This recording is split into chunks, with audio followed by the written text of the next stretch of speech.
നമുക്ക് രണ്ടുപേർക്കും അറിയുന്ന പല കാര്യങ്ങളുണ്ട് അല്ലെ കിച്ചു? ഫ്യൂച്ചർ വരെ ബാധിക്കുന്ന കാര്യങ്ങളുണ്ട്. സോ അതെന്നെ കൊണ്ട് പറയിപ്പിക്കരുത് കിച്ചു. അമ്മയുടെ വില എനിക്ക് കിട്ടിയിട്ടില്ല. എന്റെ രണ്ടാമത്തെ വയസ്സിൽ എന്റെ സ്വന്തം അമ്മ എന്നെ ഇട്ടിട്ട് പോയതാ. പിന്നെ അതിൻ്റെ ഇടയ്ക്ക് ഞാൻ ലൈഫ് സ്റ്റോറിയിൽ കുറെ കാര്യങ്ങളും പറഞ്ഞിട്ടുണ്ട്. പിന്നെ ഇപ്പൊ ഉള്ള അമ്മ സാധനം ഞാൻ കാണിച്ചു തരാത്ത.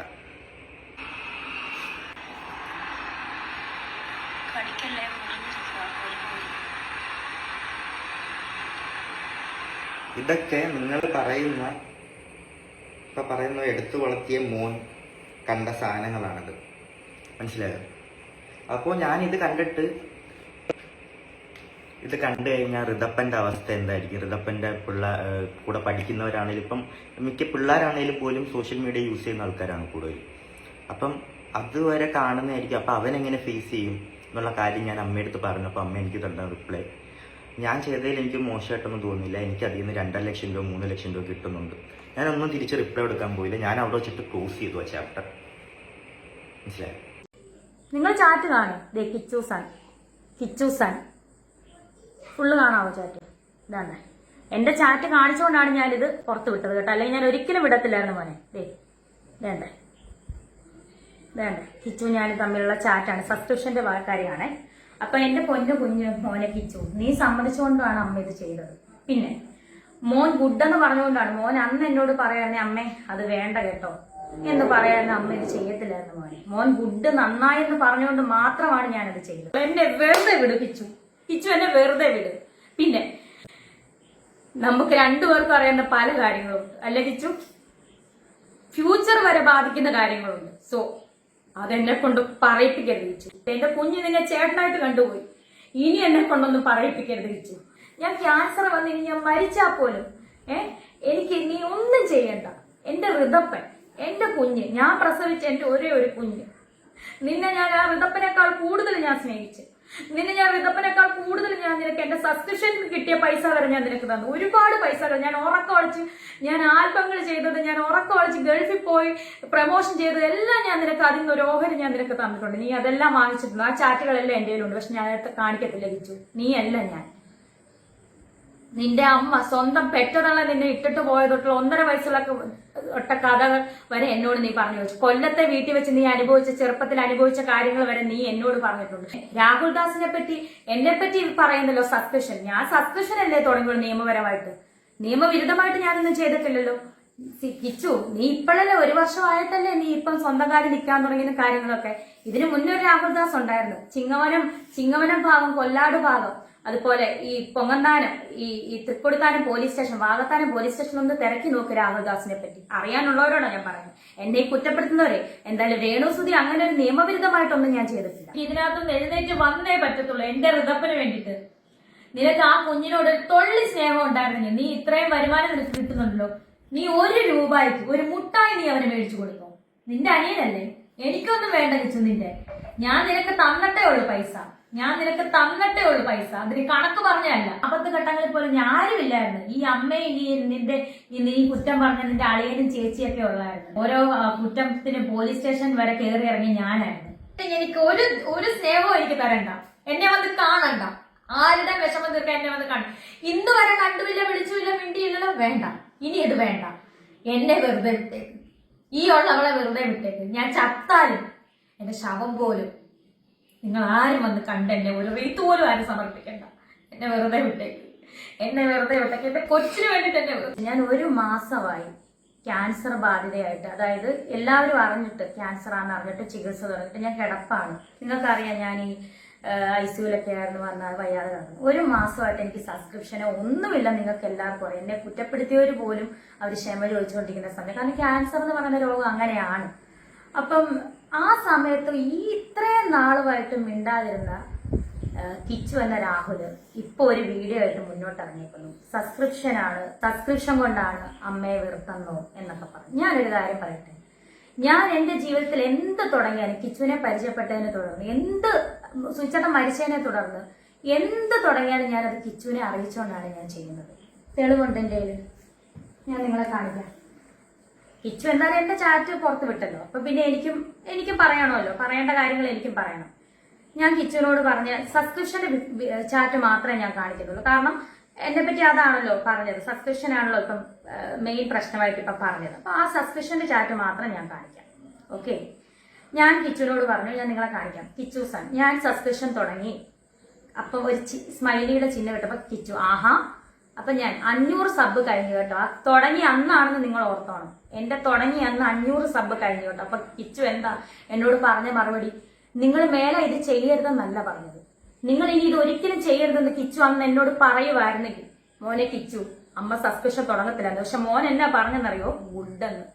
അതിനുശേഷം ഞാൻ പറഞ്ഞ 600 കഴിഞ്ഞു, 180 രൂപയാണ്. അപ്പൊ കിച്ചു പറയാ 180. നിങ്ങൾ കണ്ടോ, നിങ്ങൾ കണ്ടോ ചാറ്റ് കണ്ടോ,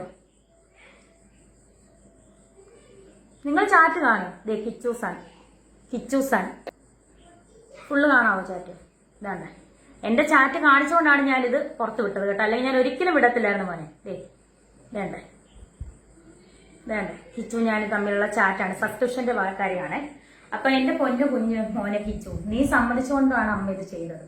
പിന്നെ മോൻ ഗുഡെന്ന് പറഞ്ഞുകൊണ്ടാണ്, മോൻ അന്ന് എന്നോട് പറയാനേ അമ്മേ അത് വേണ്ട കേട്ടോ എന്ന് പറയാൻ അമ്മ ഇത് ചെയ്യത്തില്ലായിരുന്നു മോനെ. മോൻ ഗുഡ് നന്നായെന്ന് പറഞ്ഞുകൊണ്ട് മാത്രമാണ് ഞാനത് ചെയ്തത്. പിന്നെ നാക്കിന്റെ വീഡിയോ നിങ്ങൾക്കറിയാം, ലൈവ് വീഡിയോ വന്നപ്പം കിച്ചു എന്നോട് സംസാരിച്ചു. അപ്പോഴാണ് കിച്ചു എന്നോട് ഇത് സംസാരിക്കുന്നത്. അത്രയും നാളുമായിട്ട് കിച്ചു എന്നോട് ഇത് സംസാരിച്ചിട്ടില്ലായിരുന്നു. അങ്ങനെ സംസാരിച്ചപ്പം ഞാൻ എന്താ പറഞ്ഞത്, കിച്ചു എത്രയോ പേര് ഓരോന്ന് ചെയ്യുന്നു, അവർക്കൊന്നും ഇല്ലാത്ത പ്രശ്നമാണോ നിനക്ക്? എനിക്ക് പൈസ കിട്ടുന്നുണ്ടല്ലോ കിച്ചു, 2.5 ലക്ഷം രൂപ കിട്ടുന്നുണ്ടല്ലോ, അന്നത്തെ കാര്യം കേട്ടോ, നിങ്ങൾക്ക് കിട്ടുന്നുണ്ടല്ലോ കിച്ചു. അതാണ് ഞാൻ ആ പറഞ്ഞ കാര്യം. അത് കിച്ചു പുറത്തു വിടേണ്ട കാര്യം ഉണ്ടായിരുന്നു. അതുകൊണ്ടല്ലേ അമ്മ ഈ ചാറ്റ് പുറത്തു വിട്ടത്. പിന്നെ കിച്ചു മോനെ, നിങ്ങൾ എന്നെ പറ്റി കുറ്റം പറയാൻ ഇനിയിപ്പോ ഒരുപാട് വ്ളോഗേഴ്സ്, പിന്നെ കിച്ചുവിനെ ഇപ്പം നിയന്ത്രിക്കുന്ന ഒരു സ്ത്രീ ഉണ്ടെന്ന് എനിക്കറിയാം. അവർക്കൊന്നും അറിയത്തില്ല. ഒന്നും അറിയാതെ എന്റെ മെക്കെട്ട് കയറാൻ വരരുത്, മനസ്സിലായല്ലോ? ഒന്നും അറിയാതെ എന്റെ മെക്കെട്ട് കയറാൻ നിങ്ങൾ ദേവിയത്. ഞാൻ ക്യാൻസർ രോഗിയാണ്. ഇനിയെങ്കിലും കിച്ചു, ഇനിയെങ്കിലും ഈ അമ്മേനെ വെറുതെ വിടും. നീ എന്നെ നോക്കണ്ട, നീ എനിക്ക് ഗുണം ചെയ്യണ്ട, നീ എന്നെ അമ്മയെന്ന് വിളിക്കണ്ട, ദയവ് ചെയ്ത് ഒന്നും എന്നെ നീ വിളിക്കണ്ട. എനിക്ക് എന്നെ ദ്രോഹിക്കാതിരുന്നുകൂടെ നിനക്ക് ഇനിയെങ്കിലും? ഞാൻ ക്യാൻസർ വന്നിനി ഞാൻ മരിച്ചാൽ പോലും എനിക്ക് നീ ഒന്നും ചെയ്യണ്ട. എന്റെ ഋതപ്പൻ, എന്റെ കുഞ്ഞ്, ഞാൻ പ്രസവിച്ച എന്റെ ഒരേ ഒരു കുഞ്ഞ്, നിന്നെ ഞാൻ ആ ഋതപ്പനേക്കാൾ കൂടുതൽ ഞാൻ സ്നേഹിച്ചു. നിന്നെ ഞാൻ ഋതപ്പനേക്കാൾ കൂടുതൽ ഞാൻ നിനക്ക് എന്റെ സബ്സ്ക്രിപ്ഷന് കിട്ടിയ പൈസ വരെ ഞാൻ നിനക്ക് തന്നു. ഒരുപാട് പൈസകൾ ഞാൻ ഉറക്കമടിച്ച്, ഞാൻ ആൽബങ്ങൾ ചെയ്തത്, ഞാൻ ഉറക്കമടിച്ച് ഗൾഫിൽ പോയി പ്രമോഷൻ ചെയ്തത് എല്ലാം ഞാൻ നിനക്ക് അതിൽ നിന്ന് ഒരു ഓഹരി ഞാൻ നിനക്ക് തന്നിട്ടുണ്ട്. നീ അതെല്ലാം വാങ്ങിച്ചിട്ടുണ്ട്. ആ ചാറ്റുകളെല്ലാം എന്റെ കയ്യിലുണ്ട്. പക്ഷെ ഞാൻ അത് കാണിക്കത്തില്ല കിച്ചു. നീ അല്ല ഞാൻ. നിന്റെ അമ്മ സ്വന്തം പെറ്റതള്ള നിന്നെ ഇട്ടിട്ട് പോയതൊട്ടുള്ള 1.5 വയസ്സുള്ള ഒട്ട കഥകൾ വരെ എന്നോട് നീ പറഞ്ഞു വെച്ചു. കൊല്ലത്തെ വീട്ടിൽ വെച്ച് നീ ചെറുപ്പത്തിൽ അനുഭവിച്ച കാര്യങ്ങൾ വരെ നീ എന്നോട് പറഞ്ഞിട്ടുണ്ട്. ഞാൻ അതൊന്നും ചെറുപ്പത്തിൽ അനുഭവിച്ച കാര്യങ്ങൾ വരെ നീ എന്നോട് പറഞ്ഞിട്ടുണ്ട്. ഞാൻ അതൊന്നും പുറത്തു വിടുന്നില്ല കിച്ചു. ഞാൻ അങ്ങനത്തെ ഒരു അമ്മയല്ല, ഞാൻ അങ്ങനത്തെ ഒരു സ്ത്രീയല്ല. ഇനിയെങ്കിലും എന്നെ വെറുതെ വിടുക. ഞാൻ ക്യാൻസർ രോഗമായിട്ട് ഞാൻ മല്ലിടുവാണ്. എനിക്ക് എന്റെ ഋതപ്പന് വേണ്ടിയിട്ട് ജീവിച്ചേ പറ്റത്തുള്ളൂ. എന്നെ വെറുതെ വിടു കിച്ചു. എന്നെ വെറുതെ വിട്. പിന്നെ നമുക്ക് രണ്ടുപേർക്കും അറിയുന്ന പല കാര്യങ്ങളുണ്ട് അല്ലെ കിച്ചു? ഫ്യൂച്ചർ വരെ ബാധിക്കുന്ന കാര്യങ്ങളുണ്ട്. സോ അതെന്നെ കൊണ്ട് പറയിപ്പിക്കരുത് കിച്ചു. എന്റെ കുഞ്ഞ് നിന്നെ ചേട്ടനായിട്ട് കണ്ടുപോയി. ഇനി എന്നെ കൊണ്ടൊന്നും പറയിപ്പിക്കരുത് കിച്ചു. രാഹുൽ ദാസിനെ പറ്റി എന്നെ പറ്റി പറയുന്നല്ലോ സസ്പെൻഷൻ. ഞാൻ സസ്പെൻഷൻ അല്ലേ തുടങ്ങിയുള്ളൂ നിയമപരമായിട്ട്. നിയമവിരുദ്ധമായിട്ട് ഞാനൊന്നും ചെയ്തിട്ടില്ലല്ലോ. കിച്ചു, നീ ഇപ്പോഴല്ലേ 1 വർഷമായിട്ടല്ലേ നീ ഇപ്പം സ്വന്തം കാര്യം നിൽക്കാൻ തുടങ്ങിയ കാര്യങ്ങളൊക്കെ. ഇതിനു മുന്നേ ഒരു രാഹുൽ ദാസ് ഉണ്ടായിരുന്നു. ചിങ്ങവനം ഭാഗം, കൊല്ലാട് ഭാഗം, അതുപോലെ ഈ പൊങ്ങന്താനം, ഈ Thrikkodithanam police station, Vakathanam police station ഒന്ന് തിരക്കി നോക്ക് രാഹുൽ ദാസിനെ പറ്റി. അറിയാനുള്ളവരോടാണ് ഞാൻ പറയുന്നത്. എന്നെ കുറ്റപ്പെടുത്തുന്നവരെ. എന്തായാലും രേണുസുതി അങ്ങനെ ഒരു നിയമവിരുദ്ധമായിട്ടൊന്നും ഞാൻ ചെയ്തിട്ടില്ല. അങ്ങനെയുള്ളവർ കുറച്ചും കൂടെ അറിയണമെങ്കിൽ ആ പോലീസ് സ്റ്റേഷനിലോ അല്ലെങ്കിൽ ആ നാട്ടിലോ, കൊല്ലാട് നാട്ടിലോ ഒന്ന് കിച്ചുവിനെ പറ്റി, രാഹുൽ ദാസിനെ പറ്റി തിരക്കി നോക്ക്. അപ്പൊ എനിക്കതും പറയാമായിരുന്നല്ലോ രാഹുല്. കിച്ചു, ഇനിയെങ്കിലും എന്നെ ഇനി അമ്മയെന്ന് വിളിച്ചില്ലേലും കുഴപ്പമില്ല, എന്നെ ഇനി ഉപദ്രവിക്കാതെ വിടുക. ഞാൻ നിന്നെ ദ്രോഹിക്കാൻ വരുന്നില്ല. എന്നെ ഉപദ്രവിക്കാതെ വിടുക. ഞാൻ ഒരു ക്യാൻസർ പേഷ്യന്റ് ആണ്. ഞാൻ നിന്റെ കാല് പിടിച്ച് ഈ അമ്മ പറയാം. എന്റെ നെഞ്ചത്ത് അടിക്കാൻ പറ്റത്തില്ല. ടിക്ലൈൻ കിടക്കുന്നതുകൊണ്ട് ഞാൻ അടിച്ചു കഴിഞ്ഞാൽ എനിക്ക് വേദനിക്കും. ഞാൻ കാല് പിടിച്ച് പറയുക. എന്നെ ഇനി നാക്കിട്ട്, എന്നെ ഇനി കുത്തി, ഇനി എന്നെ സംസാരിപ്പിക്കരുത്. എനിക്ക് വയ്യ. ഇനി എന്റെ പേരെടുത്തിടരുത്. എനിക്ക് ഗുണം ചെയ്തില്ലേലും എന്നെ ദ്രോഹിക്കാതിരിക്കുക. എന്റെ കുഞ്ഞിനെ ഓർത്തിട്ട് ഇതിനകത്തുനിന്ന് എഴുന്നേറ്റ് വന്നേ പറ്റത്തുള്ളൂ. എന്റെ ഋതപ്പന് വേണ്ടിയിട്ട്. നിനക്ക് ആ കുഞ്ഞിനോട് ഒരു തൊള്ളി സ്നേഹം ഉണ്ടായിരുന്നെങ്കിൽ, നീ ഇത്രയും വരുമാനം നിനക്ക് കിട്ടുന്നുണ്ടല്ലോ, നീ 1 രൂപയ്ക്ക് ഒരു മുട്ടായി നീ അവന് മേടിച്ചു കൊടുത്തോ? നിന്റെ അനിയനല്ലേ? എനിക്കൊന്നും വേണ്ട കിച്ചു നിന്റെ. ഞാൻ നിനക്ക് തന്നിട്ടേ ഉള്ളു പൈസ. അതിന് കണക്ക് പറഞ്ഞല്ല. അമ്മയ്ക്ക് പറയാണ്ട് ഒരുപാട് കാര്യങ്ങൾ, തെളിവ് സഹിതം കാര്യങ്ങളൊക്കെ. ഇപ്പൊ മോൻ സ്നേഹം കാര്യങ്ങളും ഒക്കെ ആയിട്ട് അച്ഛന്റെ കാര്യങ്ങളൊക്കെ പറഞ്ഞ് മോശം കാര്യങ്ങളൊക്കെ ആവുന്നുണ്ട് പല ആളുകൾ. മോന്റെ വോയിസ് റെക്കോർഡും കാര്യങ്ങളും ഇപ്പോഴും നമ്മുടെ ചേട്ടൻ അളിയന്റെ ഫോണിനകത്ത് ഇപ്പോഴും കിടപ്പുണ്ട്, പഴയ റെക്കോർഡുകൾ, അച്ഛന്റെ മോന്റെ സംഭാഷണങ്ങളൊക്കെ. മോൻ ഈ കാണിച്ച അമ്മയുടെ ചാറ്റ് പുറത്തു വിട്ട പോലത്തെ അങ്ങനത്തെ ഒരു മനസ്സുള്ളവരാണ് ഞങ്ങളൊക്കെ. അതും പുറത്തു വിടത്തില്ല മോനെ, ഞങ്ങൾ ഇതൊന്നും ചെയ്യുന്നില്ലല്ലോ. എന്നിട്ട് ഇനിയെങ്കിലും എന്നെ വെറുതെ വിടാൻ മേലെ. ഞാനൊരു ക്യാൻസർ പേഷ്യന്റ് അല്ലേ, ഇനിയെങ്കിലും എന്നെ ഒന്ന് വെറുതെ വിടാൻ മേലെ. 11 വയസ്സിലെ സുധിച്ചേട്ടൻ അന്ന് ശ്വാസിൽ വെച്ച് എന്നെ ഏൽപ്പിച്ചപ്പം ആരുമില്ലായിരുന്നു മോനൊരു പ്രാവശ്യം അച്ഛനോട് വഴക്ക് പിടിച്ച് കൊല്ലത്ത് പോട്ടെ എന്ന് പറഞ്ഞ് ഫോൺ വിളിച്ച് ഓർക്കുന്നുണ്ടോ? അന്ന് അവരെന്തുവാ പറഞ്ഞ, മോനെ ഇങ്ങോട്ട് വരണ്ട, അവിടെ അച്ഛന്റെ അമ്മയുടെ കൂടെ നിന്നാ മതി. ഇതൊക്കെ മോനെ എനിക്ക് ഓർമ്മയുണ്ട്. പക്ഷെ മോൻ അതൊന്നും ഓർമ്മ കാണത്തില്ല. ഘട്ടങ്ങളിൽ പോലും ഞാരുമില്ലായിരുന്നു. ഈ അമ്മയും നീ കുറ്റം പറഞ്ഞ നിന്റെ അളിയനും ചേച്ചിയൊക്കെ ഉള്ളായിരുന്നു. ഓരോ കുറ്റത്തിന് പോലീസ് സ്റ്റേഷൻ വരെ കയറി ഇറങ്ങി ഞാനായിരുന്നു. വേറെ ആരെങ്കിലും ഇപ്പൊ നിന്നെ ഈ കൊണ്ടു നടക്കുന്നവരാരും ഇല്ലായിരുന്നല്ലോ ഒന്ന്. ഇനി എന്നെ കൊണ്ട് പറയിപ്പിക്കലിച്ചു. ഇനി ഇതിൽ കൂടുതൽ എനിക്കൊന്നും പറയാനില്ല. ഇനി എന്നെ വെറുതെ വിടുക. ഇത് നിന്നെ പറ്റിയുള്ള എന്റെ ലാസ്റ്റ് വീഡിയോ ആയിരിക്കും. ഇതൊക്കെ ലാസ്റ്റ് വീഡിയോ ആയിരിക്കണം. നിന്നെ പറ്റി, ഈ രാഹുൽ ദാസിനെ പറ്റി അല്ലെങ്കിൽ കിച്ചുവിനെ പറ്റിയുള്ള ലാസ്റ്റ് വീഡിയോ ആയിരിക്കണം ഇതെന്റെ. ഇനി എന്നെ കൊണ്ട് വീഡിയോ ഇടിപ്പിക്കരുത് കിച്ചു. എനിക്ക് വയ്യ. ഞാനൊരു ക്യാൻസർ പേഷ്യന്റ് ആണ്. ഒരു ക്യാൻസർ രോഗിയായിട്ടുള്ള ഒരാളുടെ മനസ്സ് എത്രത്തോളം വേദനിക്കുന്നുണ്ടെന്ന് നിങ്ങൾക്കറിയാം. ഡോക്ടേഴ്സ് ഇപ്പോഴും പറഞ്ഞിട്ടുള്ളത് എന്റെ മനസ്സിനെ വേദനിപ്പിക്കരുതെന്നാണ് ചേച്ചിയോടൊക്കെ പറഞ്ഞിട്ടുള്ളത്. നിങ്ങൾ ഉദ്ദേശിക്കുന്ന പോലെ അല്ല എന്റെ അസുഖം. നിങ്ങൾ ഓർത്ത ക്യാൻസർ, ബ്രസ്റ്റ് ക്യാൻസർ, അതല്ല എന്റെ അസുഖം. നിങ്ങൾക്ക് എന്റെ സ്റ്റേജും കാര്യങ്ങളും ഒന്നും അറിയത്തില്ല. ഡോക്ടേഴ്സ് എത്ര ശതമാനമാണ് എന്നെ രക്ഷിച്ചെടുക്കാന്നുള്ള ചാൻസ് പോലും നിങ്ങൾക്ക് ആർക്കും അറിയത്തില്ല. അറിയാതാണ് നിങ്ങൾ ഈ സോഷ്യൽ മീഡിയയിൽ കിടന്ന് എന്നെ കുറ്റപ്പെടുത്തുന്നത്. ഞാൻ ഇത്രയും പറയത്തില്ല. ഞാൻ ഇവിടെ കിടക്കുമായിരുന്നു. ഇത്രയും ഞാൻ പറയത്തില്ലായിരുന്നു. പക്ഷെ നിങ്ങൾ എന്നെ കൂടെ, കിച്ചു എന്നെ കൂടെ ഇത് പറയിപ്പിച്ചു. ഇനിയും ഇത് കിച്ചുവിനെ പറ്റിയുള്ള എന്റെ ലാസ്റ്റ് വീഡിയോ ആയിരിക്കണം. നീ എന്നെ എനിക്ക് ഒരു സ്നേഹവും എനിക്ക് തരണ്ട. എന്നെ വന്ന് കാണണ്ട. ആരുടെ വിഷമം തീർക്കാൻ എന്നെ വന്ന് കാണണം. ഇന്ന് വരെ കണ്ടുമില്ല, വിളിച്ചുമില്ല, മിണ്ടിയില്ലല്ലോ. വേണ്ട, ഇനി ഇത് വേണ്ട. എന്നെ വെറുതെ വിട്ടേക്ക്. ഈ ഉള്ളവളെ വെറുതെ വിട്ടേക്ക്. ഞാൻ ചത്താലും എന്റെ ശവം പോലും നിങ്ങൾ ആരും വന്ന് കണ്ട് എന്നെ ഒരു റീത്ത് പോലും ആരും സമർപ്പിക്കണ്ട. എന്നെ വെറുതെ വിട്ടേക്ക്. എന്റെ കൊച്ചിന് വേണ്ടിട്ട് എന്നെ വെറുതെ വിട്ടേ. ഈ വീഡിയോക്ക് തൊട്ടു മുമ്പേ രേണുസുധിയെ കുറച്ചു നേരമെങ്കിലും കുറ്റപ്പെടുത്തി സംസാരിക്കേണ്ടി വന്നിട്ടുണ്ടായിരുന്നു. അതിൽ ഞാനിപ്പോൾ ഖേദം പ്രകടിപ്പിക്കുന്നു. രേണുവിനെ ഇന്നുവരെ ഞാൻ കുറ്റപ്പെടുത്തി ഒരു വീഡിയോ പോലും ചെയ്തിട്ടില്ല. മുമ്പ് ചെയ്ത വീഡിയോയിലായാലും പോലും വളരെ സോഫ്റ്റ് ആയിട്ടായിരുന്നു കാര്യങ്ങൾ പറഞ്ഞു പോയത്. രേണുവിനോട് ഒരേ ഒരു കാര്യം മാത്രമേ ഇപ്പോൾ പറയുവാനുള്ളൂ. താങ്കളുടെ ഹെൽത്ത് ഇപ്പോൾ വളരെ ഇമ്പോർട്ടൻ്റ് ആണ്. ദയവ് ചെയ്ത് അനാവശ്യ ടെൻഷൻസ് ഒന്നും മനസ്സിന് നൽകാതെ ഉടനെ തന്നെ സുഖം പ്രാപിച്ച് തിരിച്ചെത്തുവാനാണ് ഇപ്പോൾ പ്രാർത്ഥിക്കുന്നത്. എത്രയും പെട്ടെന്ന് ഈ മാറാരോഗത്തിൽ നിന്ന് തിരിച്ചെത്തണമെന്നാണ് ഞാനും ആഗ്രഹിക്കുന്നത്. നിങ്ങൾ അമ്മയും മകനുമായിട്ടുള്ള ഇഷ്യൂസ് സോഷ്യൽ മീഡിയയിൽ ഇടാതെ ഉടനെ തന്നെ അത് പരിഹരിക്കണമെന്നാണ് എൻ്റെ അഭിപ്രായം. കിച്ചുവിനെ കൊണ്ട് ഇതൊക്കെ പറയിപ്പിച്ചത് രേണു തന്നെയല്ലേ? ഒന്നും പറയാതിരുന്ന ആ പയ്യനെ കൊണ്ട് പറയിപ്പിച്ചതല്ലേ? എന്തിനായിരുന്നു രേണു അവനെ സൈബർ ബുള്ളിങ്ങിനായി ഇട്ടുകൊടുത്തത്? അതുകൊണ്ടല്ലേ അവൻക്ക് റിയാലിറ്റി വന്ന് പറയേണ്ടി വന്നത്? ഏതോ മാധ്യമം കിച്ചു വന്നു എന്ന് റിപ്പോർട്ട് ചെയ്തെങ്കിൽ അത് അങ്ങനെ തന്നെ ഇരിക്കട്ടെ എന്ന് വിചാരിച്ചാൽ പോരായിരുന്നില്ലേ? അത് വന്ന് തിരുത്തിയത് അവനെ സോഷ്യൽ മീഡിയയിലേക്ക് ഇട്ടുകൊടുക്കുന്ന പോലെയായിരുന്നില്ലേ? രേണു, നിങ്ങളെ കാണാൻ പല ആളുകളും വന്നിട്ടുണ്ടാകും. നിങ്ങളെ ഇതുവരെ കുറ്റം പറഞ്ഞവരൊക്കെ ആ കൂട്ടത്തിലുണ്ടായി കാണും. നിങ്ങളെ കുറ്റം പറഞ്ഞവരൊക്കെ ഇപ്പോൾ നിങ്ങളെ നന്നാക്കി പറയുവാൻ തുടങ്ങി. എന്നിട്ടും കിച്ചു വന്നിട്ടില്ലെങ്കിൽ അതിന് തക്കതായ ഒരു കാരണമുണ്ടാകില്ലേ? ഫസ്റ്റ് ഓഫ് ഓൾ രേണു മനസ്സിലാക്കേണ്ട ഒരു കാര്യമുണ്ട്. ഇപ്പോൾ നിങ്ങളെ കുറ്റം പറഞ്ഞവർ നന്നാക്കി പറയുന്നില്ലേ? അവരൊക്കെ ഇപ്പോൾ നിങ്ങളെ നന്നാക്കി പറയുന്നത് അവർക്ക് നിങ്ങളോട് ഒരു ഇമോഷണൽ ബോണ്ടിങ് ഉണ്ടായിട്ടൊന്നുമല്ല. അവർക്ക് നിങ്ങളുടെ അവസ്ഥ കണ്ടപ്പോഴുള്ള ഒരു റിഗ്രറ്റ് കാരണമാണ്. ഒരുപാട് കുറ്റം പറഞ്ഞതല്ലേ, ഇനി എന്തെങ്കിലും പറ്റിക്കഴിഞ്ഞാൽ ഇനി അത് അവർക്കൊരു റിഗ്രറ്റായി തോന്നാതിരിക്കുവാൻ വേണ്ടിയിട്ടാണ് അവരൊക്കെ ഇപ്പോൾ മാറ്റി പറയുന്നത്. പക്ഷേ കിച്ചുവിൻ്റെ കാര്യം അങ്ങനെയല്ലല്ലോ.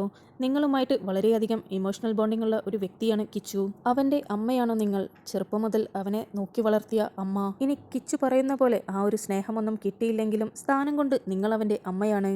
നിങ്ങളുടെ സബ്സ്ക്രിപ്ഷൻ ചാനലിലൂടെ വരുന്ന ഓരോ വീഡിയോസ് അവനെ എത്രമാത്രം മാനസികമായി തളർത്തിക്കാണും. അവനൊരു പ്രായപൂർത്തിയായ മകനാണ്.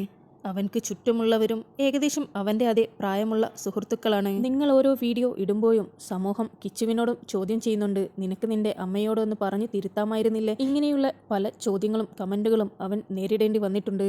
അവൻ്റെ സറൗണ്ടിങ്ങിലുള്ള അവൻ്റെ സുഹൃത്തുക്കളെല്ലാവരും ഈ വീഡിയോസ് എല്ലാം കണ്ടിട്ടുണ്ടെങ്കിൽ എന്തായിരിക്കും അവൻ്റെ അവസ്ഥ? സ്വന്തം അമ്മയുടെ വീഡിയോസ് എങ്ങനെ ആ പയ്യൻ ആ സിറ്റുവേഷനൊക്കെ തരണം ചെയ്ത് കാണും? നിങ്ങളുടെ ചാനലിൽ വരുന്ന വീഡിയോസ് എല്ലാം യൂട്യൂബിൽ വൈറലാണ്. എല്ലാവരും നിങ്ങളെ ഇട്ട് അലക്കുകയാണ്. അപ്പോൾ ഇതൊക്കെ കാണുന്ന കിച്ചുവിൻ്റെ അവസ്ഥ എന്തായിരിക്കും? അവൻ നിങ്ങളോട് ഇത് നിർത്തുവാൻ വേണ്ടി പറഞ്ഞതല്ലേ? എന്നിട്ട് നിങ്ങൾ നിർത്തിയോ? നിങ്ങൾ അവൻക്ക് മെസ്സേജ് തിരിച്ചയച്ചിരിക്കുന്നത് എനിക്ക് ക്യാഷ് കിട്ടുന്നുണ്ട്, അതുകൊണ്ട് ഞാൻ തുടരും എന്നല്ലേ പറഞ്ഞത്. അപ്പോൾ അവൻ റിതപ്പൻ്റെ കാര്യവും സൂചിപ്പിച്ചില്ലേ. ആ കൊച്ചുകുട്ടി ഇപ്പോൾ മൊബൈലെല്ലാം യൂസ് ചെയ്യുന്ന പ്രായമാണ്. ആ കുട്ടിയും നിങ്ങളുടെ വീഡിയോസ് എല്ലാം യൂട്യൂബിലൂടെ കാണുകയാണെങ്കിൽ എന്തായിരിക്കും അവസ്ഥ? നിങ്ങൾ സബ്സ്ക്രിപ്ഷൻ ചാനൽ തുടങ്ങിയതിന് ശേഷം ആരെങ്കിലും നിങ്ങളെ നല്ലതായിട്ട് പറഞ്ഞിട്ടുണ്ടോ? യൂട്യൂബ് തുറന്നു കഴിഞ്ഞാൽ നിങ്ങളുടെ പല ആംഗിളിലുള്ള തംബ്നെയിൽസ് ഇട്ട വീഡിയോസാണ് കാണാറുള്ളത്.